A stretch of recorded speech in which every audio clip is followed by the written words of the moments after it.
Yeah. Yeah. Are you familiar with an author named Ayn Rand? I know who she is. Yeah, I've never read any of her books. Never read any of it, huh? No. Okay. Because I've been reading some of it, and it seems you guys share a lot of similar views. Are you familiar with her philosophy at all? Well, she was a libertarian. Yeah. But I'm not. Okay. Well, she called herself an objectivism. That was what she called her philosophy. Oh, yeah? Yeah, objectivism, where this was her basic theory, was that I swear by my life and my love for it that I shall not live my life for the sake of another man, nor ask another to live for mine. Does that share any similarities with your view? No. None at all. No. Okay. That basically sounds pretty uncooperative to me. Yeah, well, it's a very rigid view, definitely. Yeah. Well, the problem is that when a person who reads a philosophy book and comes across dogma like that and decides, oh, yeah, that sounds good to me, and then sets out to live his life following a dogma, ultimately you wind up being a Republican. You know what I mean? Whether or not you vote Republican, you have that Republican mindset where nothing may change and I'm always right. That's what dogma is all about. This is true. You know, and I think that dogma has gotten a lot of people into trouble and a lot of countries into trouble. Yeah, and I think we live in one. I believe that if you really want to live a successful life, flexibility is the key. So you're more in line with the slack theory then, huh? Yeah, I think that you should always be prepared to cut your neighbor some slack, especially if it's more practical, you know, even if you don't agree with him, you know. So long as what he's doing isn't going to harm you, what's the difference? So acceptance is the key. Yeah, and practicality. I think that acceptance is practical. I agree, definitely. How did you become interested in the synclavier? Read about it in a magazine, and then I had somebody bring one over for a demonstration, and when I saw what it could do, I bought it. And I also hired the guy who demonstrated it. And which was? His name was Steve DeCurio. Oh, okay. We're here at Fenway Park. And what other computer-controlled... Hi again, everybody, and welcome to EA Sports MVP Baseball. I'm Dwayne Kuiper along with Mike Krukow. Tonight's teams are the Kansas City Royals and the Boston Red Sox. The starting pitcher for the home team, Bronson Arroyo. Okay.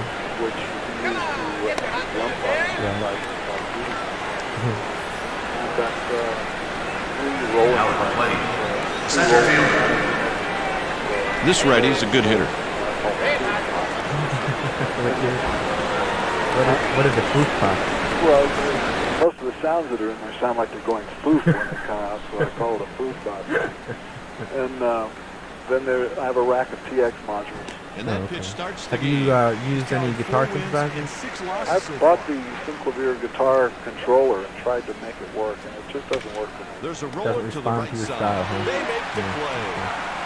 The next batter is Cesar. Oh, okay. Did you ever get any feedback from Bob Dylan after your parody of him and Flakes? Well, he came over one day and asked me to produce an album for him. Yeah, which record was that? It was the one that Mark Knopfler wound up doing. I don't know what it was called. Infidels? I don't know. Okay. How did that come about? He called the office for about 2 weeks, and nobody believed it was him. And then finally one day, he came over and broke the joke. 3 pitches, 3 Bob strikes. Dylan in my house. He wanted to play me his new tunes and talk about doing an album.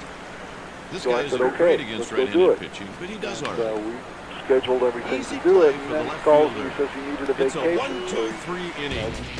He went off Here's for the a few weeks to the manager's lineup. Caribbean, and I can't stop my life waiting for Bob Dylan to come over and Today's make a starter record. for I the had to go on a visiting tour. team, Jose Lima. So we didn't do it. Okay, that's interesting. I know there's a lot of books that have been written about you. I think that's one reason you decided to write your own book, to clear up some of that stuff. In one book, they're talking about this story with this record, and you're quoted as saying that you wanted to you told him to subcontract it to Giorgio Moroder and have him do a synthesizer track. Is there any truth to that at all? Oh, well, I recommended he had a whole bunch of different types of songs, and I said that he would have a more interesting album if he would do each of the song in the style that it was, with a season average of 336. designed to be played in. There's a close pitch, Types ball of to ball. musicians that were Sometimes you try to make the good hip for change that your kind of pitch. It's music. exactly what you saw right Something there. that's hard rock or something that you Pitches read. low. That was a purpose pitch. A change up off the plate, hoping the batter would go chasing. Was he a nice guy? And he takes the walk. I don't know. He was only at my house for about an hour and a half, and the major event was my dog growled at it. Is he a good judge of character? Damon The is dog, off. I mean. Well, He just usually it growls at Christian, and I guess that was he was deceived because at that point that he came over, he was back to being Jewish. Okay. So, I don't know. Confused the dog, huh? Yeah, baffled him. Yeah. You worked with a guy named El Shankar. Yep. Who are the Dead Girls of London? Have you ever been there? No. He strikes out about 7 per 9 innings. One so quick pretty visit, you'll find. That's it, huh? That's all I need to know. Okay. And will any of your live performances of that song ever come out? Yes, there's a version of it that's going to be on the first run of the game. Oh, good. That's an RBI Looking forward double. to it. What were you trying to say with the Finfish story?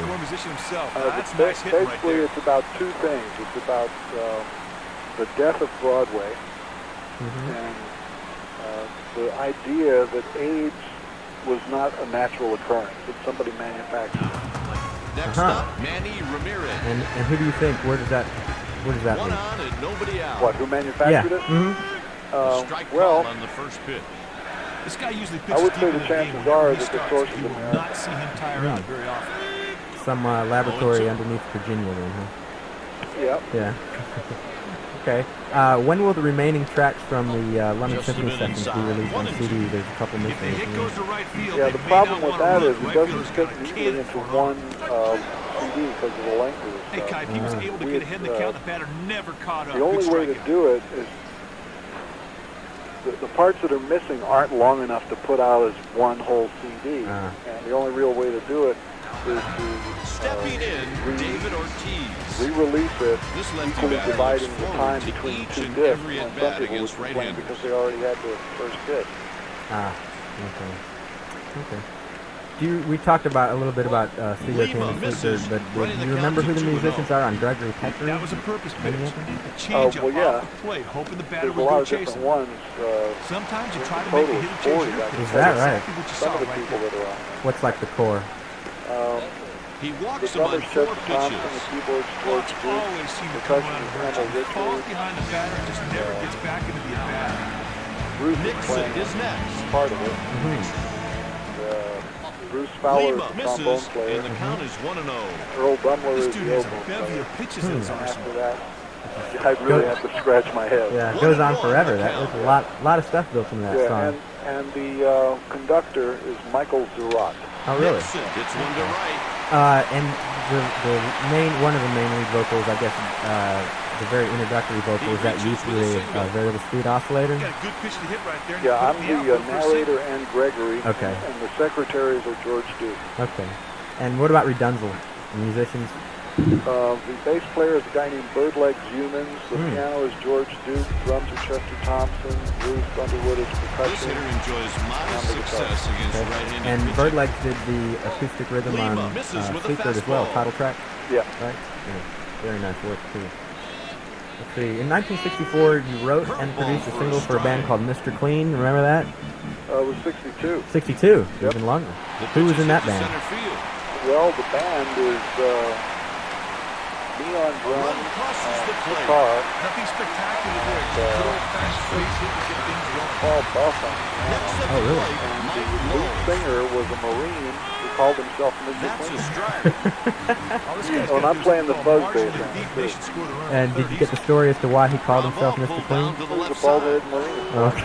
That's That'll it. do it for the Red Sox in the first Let's see. inning. With the Now, there's a 1990s great quickly example of approaching, defense what do you picking see you in up. the They turned a future for sweet American double play democracy? right there. We could do a whole interview on just this Well, that's an question. interesting That half thing inning. because one thing, if you follow today's trend, The next I batter think is probably about Al the middle of the Majewski. 90s, you can kiss democracy goodbye. Because you have a certain group of people in the United States that would like to see the whole idea of democracy Gets the phased call out. for a strike. And then you have the bulk of the voters in the United States who really don't give a damn. And they wouldn't even miss it if it disappeared. So,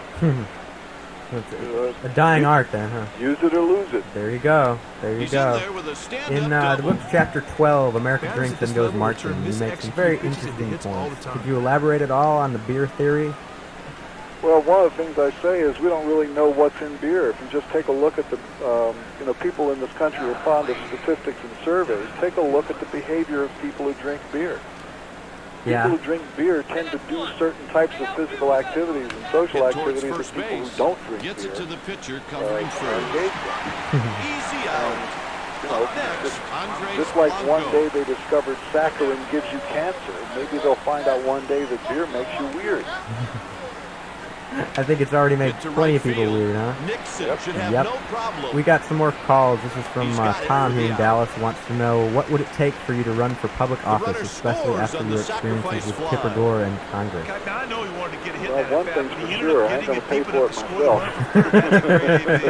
Yeah, I don't think there's that much money around these days. Yeah, well, then I guess you won't have to worry about me running then, would you? Because I can't really see me going out shaking hands with people and say, hey, would you like to, contribute to my campaign? Right, kissing babies and stuff. Well, I don't mind kissing babies, but the people who usually put money into campaigns are people who want favors in return, and I'm the wrong guy for that. Yeah.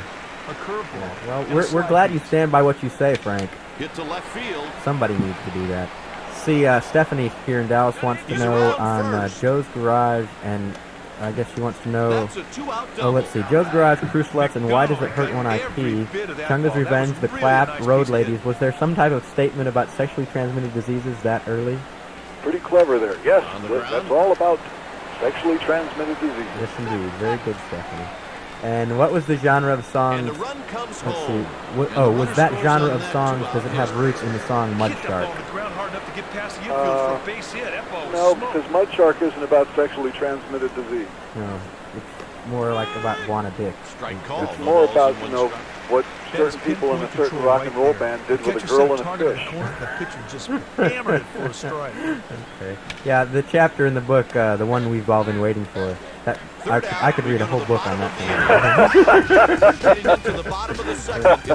Yeah, well, that's why I call it the one you've been waiting that's for. Right. Okay. Inca Rose from One Size Fits All mentions the armadillo in our state capital, Austin, Texas. What happened there that made you mention it in the song? We used to always enjoy playing. Too bad it doesn't exist anymore. Really too bad. There's not enough places like that around. What do they do? Put a condo there? Probably. I haven't been back there to look at it lately. Let's see. You were a disc jockey once at some college station. Remember that? Yeah, I remember. How did that happen? Well, it happened by accident because they had what we would describe as a very loose security policy at this station. Out of the zone. And I would just walk into the station and go on the air. I wasn't a student there.